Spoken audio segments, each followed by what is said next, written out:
Arnold Schwarzenegger walked onto the stage, and I realized I needed to say something I've been carrying for months. Arnold's voice cracked slightly, and I think people need to hear it. Marcus, the host, leaned forward, sensing this wasn't going to be the interview he'd prepared for. What's been weighing on you? Arnold was quiet for a long moment. The studio audience, usually chatty during commercial breaks, had fallen completely silent. Even the camera operators seemed to hold their breath. Have you ever had everything you thought you wanted, Marcus, and still felt completely empty inside? Arnold's eyes finally met the host's. Have you ever wondered if all your success was just meaningless?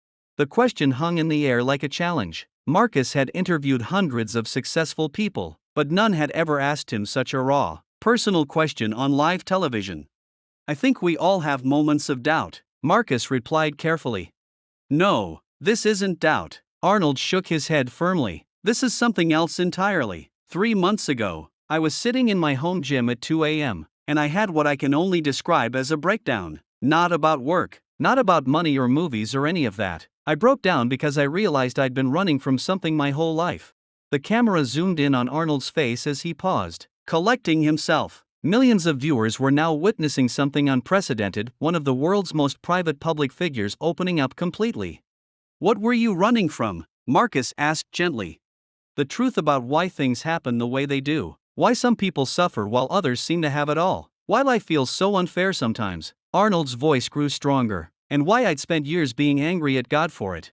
The studio fell so quiet that the hum of the air conditioning became audible. Marcus felt the weight of the moment. This wasn't just television anymore, this was confession. I need to tell you about what happened to me, Arnold continued, his eyes now focused somewhere beyond the cameras. About the night that changed everything I believed about fairness, about suffering, and about whether there's actually a plan behind all this chaos. Marcus glanced at his producer in the wings, who was frantically gesturing. They were supposed to go to commercial, but something told Marcus this couldn't wait. What happened that night? He asked.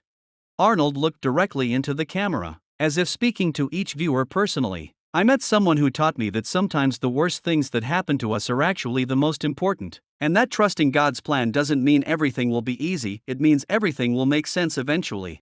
The studio remained silent, waiting. But to understand what I learned, you need to hear about Maria. I was driving home from the gym around midnight, Arnold began, his voice steadier now. I'd been having one of those weeks where nothing was going right. Projects were stalling, people were questioning my decisions. And honestly, I was questioning them too. Marcus noticed how Arnold's posture had changed. The nervous energy was gone, replaced by something deeper, purpose. I was stopped at a red light in Santa Monica when I saw her, an elderly woman, maybe in her 80s, sitting on a bus bench in the cold. No jacket, no bag, just sitting there shivering. The audience was completely still, drawn into the story now. I'll be honest with you, Marcus, 6 months ago, I probably would have driven right past. We all do it, right? We see someone who needs help, but we're busy, we're tired, we assume someone else will step in. But something made you stop this time? She was crying. Arnold's voice dropped to almost a whisper. Not just tears, but the kind of crying that comes from somewhere deep inside. The kind that makes you feel like your chest is caving in. Marcus leaned forward. So you pulled over? I parked my car and walked over to her. Asked if she needed a ride somewhere, if she was okay. She looked up at me with these incredible brown eyes, reminded me of my mother, and she said something I'll never forget. What did she say? She said, "Young man, I've been sitting here for 3 hours waiting for God to send me help." I was starting to think he'd forgotten about me. Arnold paused, emotion creeping back into his voice. Then she smiled and said, "But here you are." The camera captured the moment perfectly, a successful man used to being in control. Suddenly vulnerable and open. I helped her into my car and asked where she needed to go. She gave me an address in East LA, and as we drove, she started telling me her story. And Marcus, what she told me, it changed everything I thought I knew about fairness and suffering. What was her story? Her name was Maria Gonzalez. She'd been married for 47 years to a man named Carlos. They had 5 children together, built a small restaurant, lived a simple, good life. But over the past 3 years, everything had fallen apart. Arnold paused, gathering himself. The studio audience was so quiet that every word carried weight. First, Carlos was diagnosed with Parkinson's. Then their oldest daughter died from cancer. Their restaurant failed during the lockdowns, they lost their house, and now Carlos was in a care facility that was costing them everything they had left. That's heartbreaking, Marcus said softly. But here's the thing, Marcus, as she's telling me this string of horrible, unfair things that happened to a good woman who didn't deserve any of it, she wasn't bitter, she wasn't angry, she was grateful. Grateful? That's what I couldn't understand. I asked her how she could be grateful when life had been so cruel to her, and what she said next. Arnold shook his head in amazement. It's the reason I'm here tonight. The tension in the studio was palpable. Every person in the audience, every viewer at home, was waiting for the revelation. She said, "Me, Joe, I spent the first 75 years of my life thinking I knew what God's plan was supposed to look like. I thought good people got good things and bad people got bad things, but I was wrong." Marcus felt goosebumps rise on his arms. What did she mean? She told me that through all the pain and loss, she'd learned something she never could have understood during the good times. She said suffering had taught her the difference between what she wanted and what she actually needed. And what did she need? Arnold looked directly into the camera again. She needed to learn how to trust God even when she couldn't see the bigger picture. She needed to discover that her faith wasn't about getting what she wanted, it was about believing that everything, even the painful things, had a purpose. The studio lights seemed to dim slightly as Arnold continued. But the most incredible part of her story was still coming, and it's the reason I'm sharing this with all of you tonight. As we drove through the night toward her destination, Maria asked me something that caught me completely off guard. Arnold continued. She said, "What about you, young man? What's been keeping you up at night?" Marcus raised an eyebrow. She turned the conversation to you? Exactly, and I thought about lying, giving her some generic answer about work stress, but something about her, the way she'd shared her pain so openly, made me want to be honest. The camera zoomed in as Arnold's expression grew more serious. I told her that I'd been struggling with anger, not just everyday frustration, but deep, consuming anger at how unfair life seemed. I told her about all the good people I'd seen suffer while terrible people seemed to prosper. I told her I was tired of trying to make a difference when the world seemed determined to stay broken. What did she say to that? She was quiet for a long time. Then she asked me, "Do you believe in God?" And I had to be honest. I said I wasn't sure anymore. I told her that if there was a God, he seemed pretty absent from the suffering I saw around me. The audience was completely absorbed in the story, hanging on every word. Maria nodded like she understood perfectly. Then she said something that hit me like a physical blow. What did she say? She said, "I used to think the same way, but then I realized I was looking at God's plan like it was a painting I was standing too close to see." What did she mean by that? She explained it like this: when you're standing inches away from a painting, all you see are individual brush strokes. Some are dark, some are messy, some seem completely out of place, but when you step back, you see how every single stroke contributes to something beautiful. Arnold paused, letting the metaphor sink in. She said that's what happened to her. For 75 years, she was looking at individual brush strokes, the good days, the bad days, the tragedies, the small victories, but when Carlos got sick and everything started falling apart, she was forced to step back and look at the bigger picture. And what did she see? She saw that every difficult thing in her life had prepared her for something. The financial struggles early in their marriage taught her and Carlos to rely on each other completely. The health scares with their children taught them not to take any moment for granted. Even the loss of their restaurant taught them that their worth wasn't tied to their success. Marcus leaned back in his chair, processing the depth of what he was hearing. But here's the part that really got to me. Marcus, she said that Carlos's Parkinson's, this terrible disease that was taking away the man she'd loved for 47 years, was teaching her the most important lesson of all. Which was that love isn't about what someone can do for you, or even what they remember about you. Love is about who you choose to be when everything familiar is stripped away. The studio fell silent again. Even the camera operators seemed moved by the story.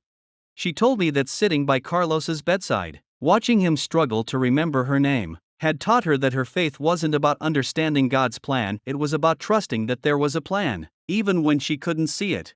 That's a profound way to look at suffering, Marcus said quietly. But she wasn't done yet. As we pulled up to her destination, she asked me one more question that changed everything. The tension in the room was almost unbearable as everyone waited for what came next. She said, "What if your anger isn't really about the unfairness of life? What if it's about your fear that you're not in control?" Marcus felt the words land like a challenge. How did you respond to that? I couldn't respond at first, because she was right, and I knew she was right. All my anger, all my frustration with how things worked, it wasn't really about justice or fairness, it was about control. Arnold looked down at his hands, then back up at Marcus. I was angry because I couldn't fix everything. I was angry because I couldn't protect the people I cared about from suffering. I was angry because despite all my resources and capabilities, I was still just as powerless as everyone else when it came to the big questions of life and death and meaning. That must have been a difficult realization. It was, but Maria wasn't done teaching me yet. What happened next? Arnold shook his head in amazement. It's the reason I believe there really is a plan behind all this. We pulled up to this small apartment complex in Boyle Heights. Arnold continued, the kind of place where people live when they're just getting by. Maria started to get out of the car, but then she stopped and turned back to me. What did she say? She said, would you like to come up and meet my Carlos? He won't remember you tomorrow, but tonight he might enjoy having a visitor. Marcus could see the emotion building in Arnold's face as he recalled the memory. I almost said no. I had calls to make, emails to answer, the usual excuses, but something about the way she asked, not desperate or needy, just hopeful, made me say yes. So you went up to their apartment? It was a small 2-bedroom place, clean but worn, you know, the kind of furniture that's been well loved for decades. And there was Carlos, sitting in a chair by the window, looking out at the city lights. The audience was completely still, drawn into the intimate moment. Maria introduced me, and Carlos looked at me with these confused but kind eyes. He didn't know who I was, obviously, but he smiled and shook my hand. Then Maria asked if I'd like some coffee, and I said yes. What was it like being in their home? It was peaceful in a way I hadn't experienced in years. Despite everything they'd been through, the loss, the sickness, the financial stress, there was this sense of, I don't know how to describe it except to say it felt like grace. Arnold paused, searching for the right words. While Maria was making coffee, I sat with Carlos. He started telling me about his wife, talking about her like they'd just met. He said, there's this beautiful woman who takes care of me. I can't remember her name, but I know she loves me very much. The camera captured the tears forming in Arnold's eyes. And then he said something that broke my heart and healed it at the same time. He said, I think she might be an angel. She stays with me even though I can't remember yesterday. That's got to be love, right? Marcus felt his own throat tighten. What did you say to him?